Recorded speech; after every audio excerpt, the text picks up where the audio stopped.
John's 77-day video challenge. Today is day number 8. This is September the 7th, Wednesday. Welcome to Wednesday, by the way, everybody. Wednesday is a special day for me because I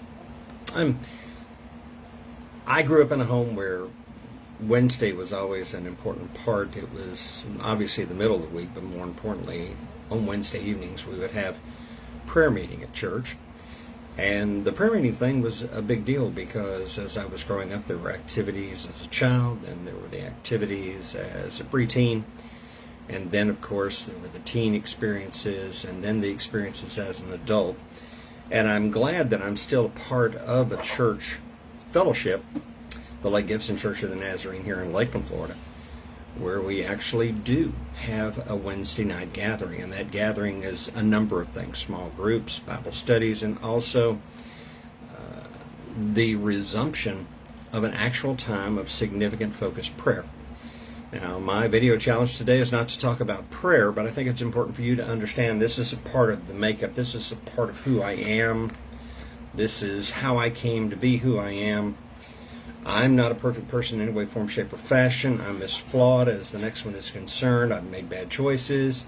I've made good choices. And in all cases, these things have been part of the process of living, and I think they have all been a part of a process of bringing me along to where I am today at this stage of my life. So I'm thankful for these things.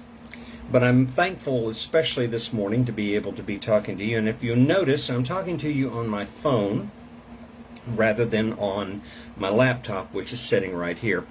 I've got a busy week. I'm making preparations. I'm not going to stop doing these unless some extenuating circumstance happens to step in. And I've always said, by the grace of God, I'm going to continue to do my video challenge for you and to bring you into my home and I into your home in the palm of your hand or on your laptop, whatever it happens to be, even your tablet. And I'm going to talk with you in this video challenge about something that's very special to me, but I want it to be special to you.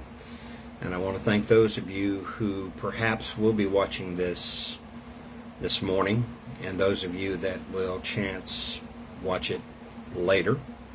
But either way, I'm here. I'm streaming live on Facebook, and I'm revisiting the story, the journey of resolve, my power word for living. And today I wanted to take you back to these first 3 letters that we've talked about. During the course of these previous 7 days, we have talked about the letter R for resilience, the letter E for engagement, and then yesterday I spoke about the letter S, and I added an additional S by calling it selfless service, but the letter S ultimately, initially at the beginning, was for the word service. But I wanted to add the component of selflessness to it because service must be something that we do as a giving away of ourselves without the thought of anything coming back to us that would profit us. And yet, in the act of selfless service, there is a reward. And that reward comes in many, many ways, forms, shapes, and fashions. I think you know that at this stage of my life, I'm learning to try to live as much as I can in the moment. Resilience, engagement, and service require a steadfast focus on now.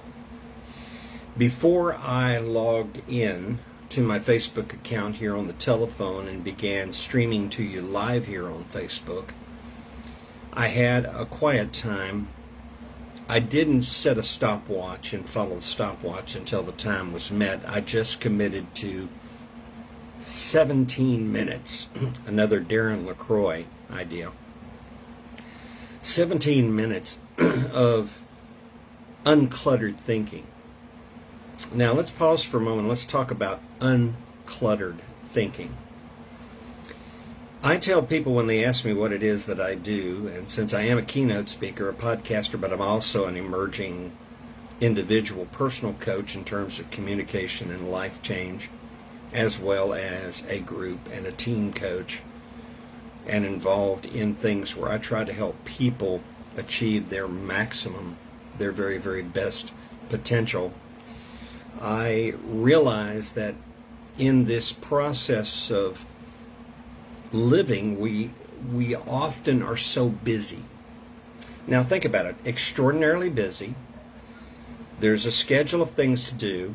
There are more things that are popping into the schedule. There are things getting done, things getting partially done, things starting to get done, and then suddenly some circumstance pops into the picture and it has to be changed, modified, altered, or set aside and indicated as this is not going to be a part of the plan because it just doesn't fit the direction. I always say, have an end in mind when you get up every day. Know your plan, work your plan. Let your plan be the thing that you want to above all else achieve. But within that plan, please allow yourself the opportunity not to be so self-absorbed that you miss the opportunities that are so vital for you to know about in the course of the day, because the only thing you have is today. And right now, this particular moment that you and I are in together, for those that are watching, is specifically your moment that you're allowed to have. You're alive now by the grace of God, in my opinion, and by the grace of God, you need to begin to realize that everything that is going to take place and could take place is a part of a plan to take you to a better place if you are in the right frame of mind, have the right heart, mind, soul, body, and spirit. Then getting back to the principal thing here, being busy people, we are immediately distracted with the concerns. As soon as we get out of bed, we're wondering, okay, how am I going to get this done? I need to do this, and this. And all I'm saying is that it's good to have things to do, but sometimes you got to stop. And what Darren was trying to explain to us and say to us in the most effective way possible is 17 minutes. 17 minutes, stop. 17 minutes, don't think about anything. In other words, stop thinking about the cares, the problems, the worries, the good things, the exciting things, even the big plans that you've got for the day. 17 minutes of quiet time. 17 minutes of focus. Not selfish focus, but selfish enough that you are looking in and saying to yourself, find that quiet place, that place of peace, that spot where you are in your element. For me, this morning, there's a window. It's beside the couch there in the front part of the house. I have a very small house. It's just under 1,000 square foot. So here I am. I get my cup of coffee. Now this morning I didn't brew a pot. Instead, I just turned on my Keurig and I brewed myself a quick cup of coffee. I walked over to that spot on the couch. I set my cup of coffee down. I pulled the curtains back so I could look out the window. Nothing unusual about what's in the window. I live in a neighborhood. So there are houses, there's a street, there's activities taking place. Hi, Alice. Oh, the memories I have with you going all the way back to Chattanooga Bible School. Just wanted to share that with you. That's one of the most amazing things. You were and still are a very special part of my life, and I've never forgotten you. Thank you for joining me this morning. I sat down by the window, and I decided to devote myself to, as I'm trying to do every morning, 17 minutes of just drinking my coffee, relaxing, and enjoying what is in the moment. Not letting my mind be cluttered with what's on my schedule for today. And trust me when I tell you, I've got quite the schedule today. I'm making preparations to travel to North Georgia to spend some time with my sister and with my two nieces, Sarah and Christy, and in particular with Christy and with Terry, my sister. Their birthdays are coming up. Christy's birthday is this coming Friday, September the 9th. And then the following Tuesday on September the 13th is my sister Terry's birthday, and also my Aunt Jackie's birthday. Yes, my Aunt Jackie is still very much with us, and I believe if I got my math correct and she sees the light of day of next Tuesday, she will be 92. And She's one of the few remaining relatives that I have live on my father's side of the family from that trio of siblings that were born to my grandparents. So here I am now, knowing that there's activities coming up, but I'm just thinking about today is today. It's Wednesday. The passage of Scripture runs through my mind. This is the day that the Lord has made. Am I going to take the time to rejoice and be thankful and glad for it? Yes. Now, while I was sitting there, I messaged a friend of mine, sending him greetings and telling him how much I appreciated them. And I called another friend and got their voicemail. It was my intention to tell them thanks and also to tell them that I was looking forward to seeing them tonight at church, because tonight we will be having our prayer time. And this is something that I look forward to, and it starts at 6:30. But again, the principal focus was just forget about what you've got to do today, and for the next few minutes, relax, clear your mind, enjoy the moment, drink your coffee. So while I'm sitting there drinking my coffee, those of you that know me know that all my life I've been a cat lover. And I happen to have been fortunate to have married a cat lover.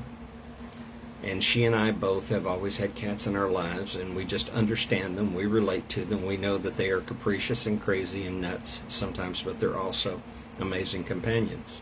They are my friends.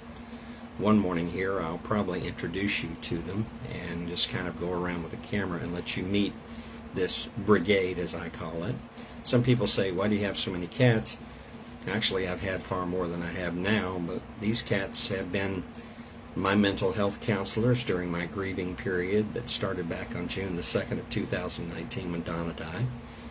They are consistent, they are faithful, they are devoted. No, they're not like dogs, and dogs are fabulous animals too, and I do love dogs. But my wife and I were both working all of our lives, so we never had a dog. And the reason why is because it wasn't fair to the dog. And dogs deserve that time and attention. They need to be played with, and they need to go for walks, and they need to have you just sit down with them and relish them and them you. Dogs are animals that are incredibly devoted and loyal, and they adore you.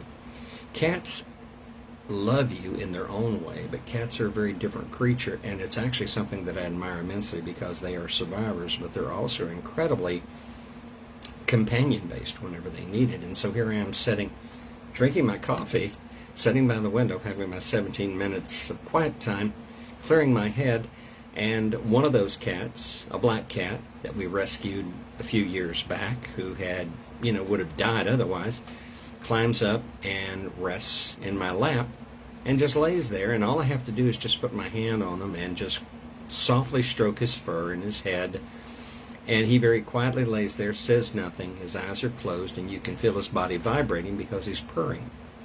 That's an amazing feeling for a human being because it does release endorphins. The warm skin, the soft fur, the vibrations, and just the fact that the cat is there and is enjoying the experience, and you're enjoying the experience with him or her. So I'm drinking my coffee and I'm letting my head clear. And when my 17 minutes is up, then I pull myself up. Hey, Lanny. Another great memory from my past, and what's even more neat about it is I remember going to college with Lanny at Trevecca, but I remember growing up with Lanny when his father, J.D. Whitener, one of the finest pastors I knew, was my pastor at Rossville First Church of the Nazarene. So Lanny, thank you for being here. Thank you both, Alice and Lanny, for joining me this morning. This is precious. I appreciate it. Such incredible memories of my life when I was young. And now none of us are young anymore. It's okay, people.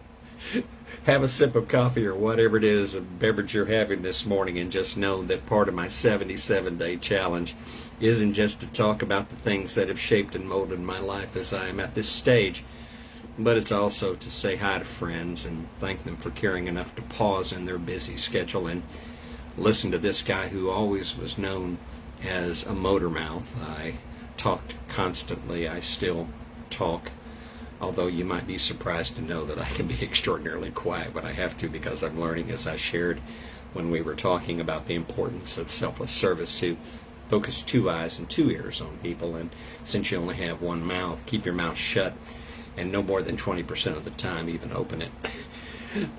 Getting back to the thing about the quiet time is that once that's done, then I can come in here and I can share with you, because I wanted to tell you that the 17 minutes that Darren challenged me with does require an individual to do the things that are contained in the power word resolve. You must have a resilience. This resilience is a steadfast commitment to developing good habits. And a good habit is to take time for yourself. You've got to bring yourself into the situation where you are shoveling aside, and you're right, I remember intramural basketball games, Lanny.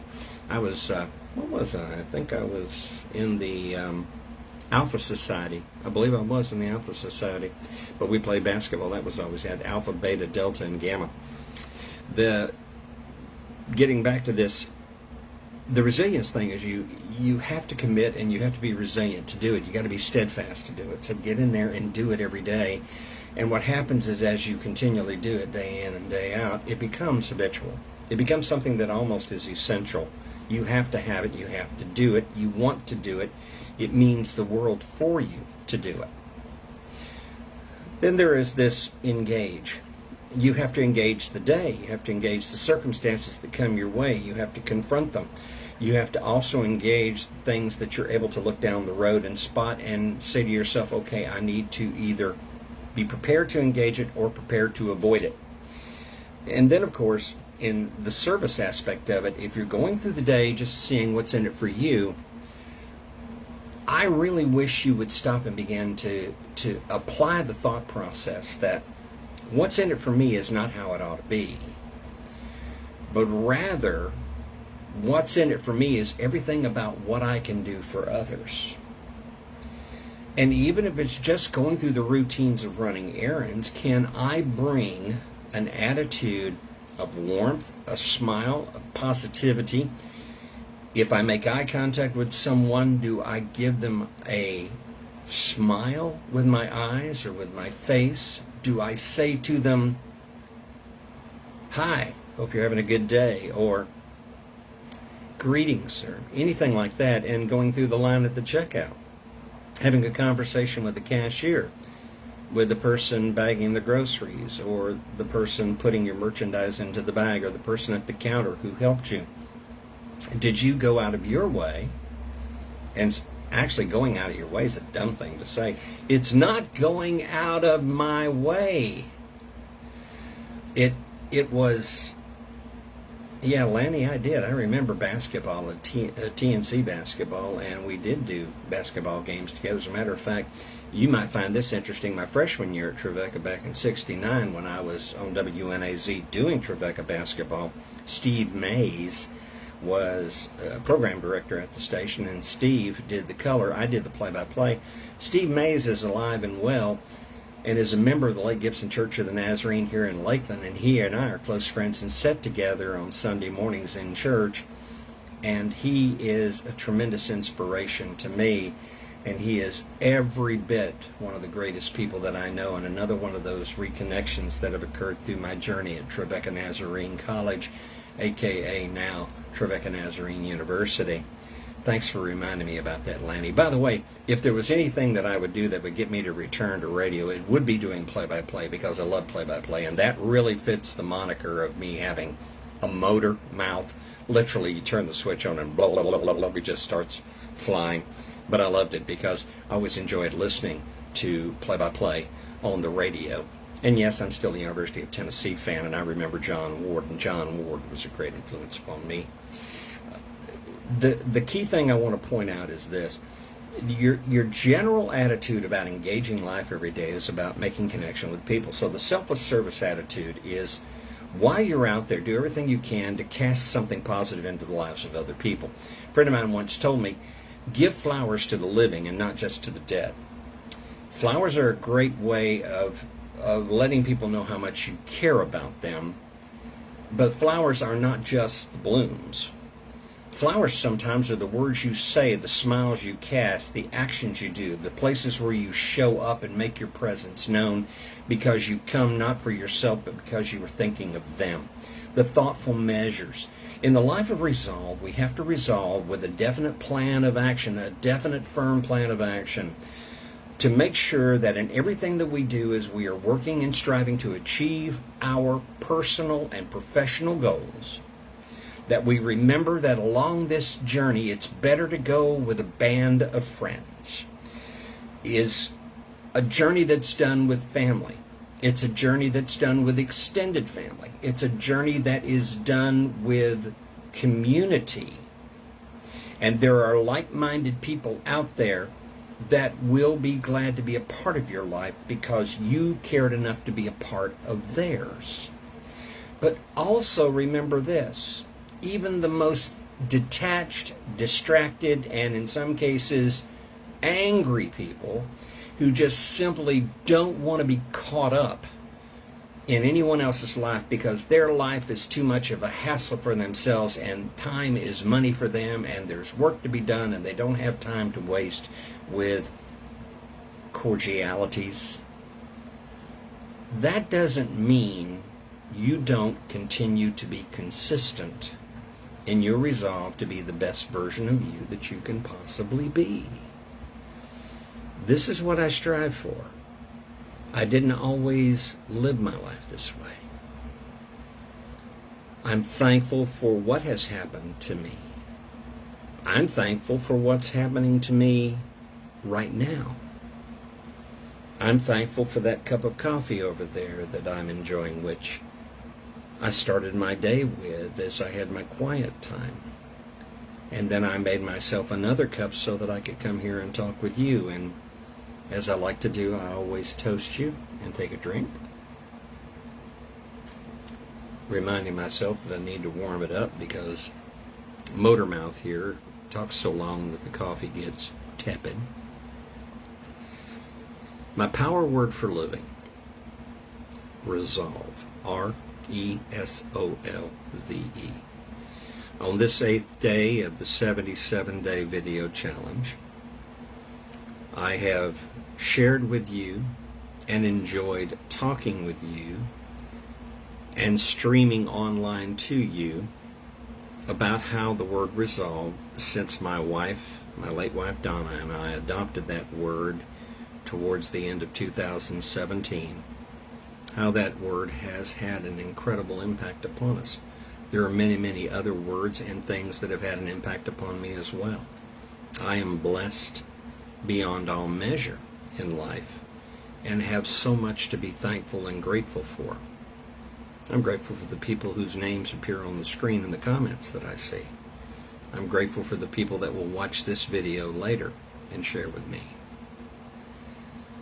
Enjoy your conference call, Lanny. Thanks for chiming in today, and be blessed, brother. You're a great man, and God bless your family. But to all of you, including my son who is watching right now as he gets his morning off to a start, remember something. We all have things that we have to do. So many responsibilities. We have obligations, and we will be confronted with surprises and challenges and difficulties as well. But I will assure you of one thing, there will also be a bevy of wonderful things that can happen. But to enjoy and experience those wonderful things, you have to intentionally notice. When the journey of I Never Noticed, which is my principal brand moniker, emerged in 2011 after Mother's Alzheimer's explosion, it was then that with my wife and I, and others in our family who loved my mother dearly, we started committing ourselves to paying more attention to the events that were taking place, slowing down and noticing more about what was happening in each and every day, and cherishing those moments for the benefits of joy that they brought, the beauty they brought, the pleasure they brought, the teaching they brought, but also the warning signs that they brought. For everything that happens in life can be something that you can apply that will help you. And you can't notice everything. but you are fearfully and wonderfully made. So since you are, even though you may not cognitively notice everything about what's going on, the brain misses nothing. Our senses are at work 365 days per year, around the clock, 24/7. Even when we're sleeping, the senses are busily working, taking in data and information and managing the body. The brain is an incredible thing. And in so doing it, understand that there are things that we can and should allow ourselves the opportunity to pause and take notice of and enjoy. And sometimes it's as simple as saying, pause, take 17 minutes, relax beside the window, drink your cup of coffee, clear your head, have a conversation with your Lord and Savior if you are a follower of Jesus Christ like I am. But most importantly, be surprised at the wonderful things that take place when a cat, for example, climbs up into your lap and quietly lays there purring while you pet its head, drinking a good cup of coffee, making a phone call to someone out of thoughtfulness, texting a friend out of thoughtfulness. Allow yourself the opportunity to experience a quiet time. Don't be in such a rush that you can't allow yourself the time for an emotional, mental, physical, and spiritual cleansing. Resolve, resolve, resolve. A definite, firm plan of action. It's a choice. When I join you tomorrow for day number 9, this being day number 8 of my 77-day challenge, I'm going to talk about the letter O, that center anchor letter in resolve. And it's a big deal for me because that letter, more than any other letter, and that particular word that I assign to that letter, represent the one place where I've had the greatest challenges and often experienced the greatest failures in my life. But at the same time, it gives me the greatest means of purpose, and it's ideal that the center letter of resolve happens to be that O, because everything hangs on that letter. And you'll understand why when we get together at this time, somewhere around this time tomorrow morning. Be blessed, everybody. Thank you, Alice, for being here this morning. I hope you have and experience an incredible day. Lanny has already departed. He's going to a conference call. My son is getting ready to do the work that he does extraordinarily well as a client services specialist for the company that he does, but he's also the father of 2 of the most incredible granddaughters that a grandfather could ever have, and married to a young lady who may be my daughter-in-law, but she is in every way, form, shape, and fashion a daughter to me, and I love her dearly. To all of you, and to those of you that will watch this video later today as you are going through your Facebook feed and looking at your notifications, have a great day. It's Wednesday. It's September the 7th, and already we are 1/4 of the way through the month of September in the final 4 of the year 2022. And if I see you tomorrow, I thank God for that. But until then, by the grace of God, I look forward to seeing you. So for now, remember, slow down. Take your 17 minutes. Experience a quiet time. Reflect and pull as much beauty out of the beginning of the day as possible. Number 2, resolve to do everything you can to make your day the best day possible, and begin by first and foremost understanding that that resolve should be to make everyone else you meet enjoy an equally successful and happy day. Be ready, willing, and able to do for others, and you will get a blessing that you did not imagine. So until I see you tomorrow, enjoy a great day. Thank you for your time. It's been a pleasure being with you today. May it be the most successful day you've ever had. And by the grace of God, until tomorrow, this is John Morrow saying so long. Thank you for joining me. as we continue on my 77-day video challenge. Bye-bye for now.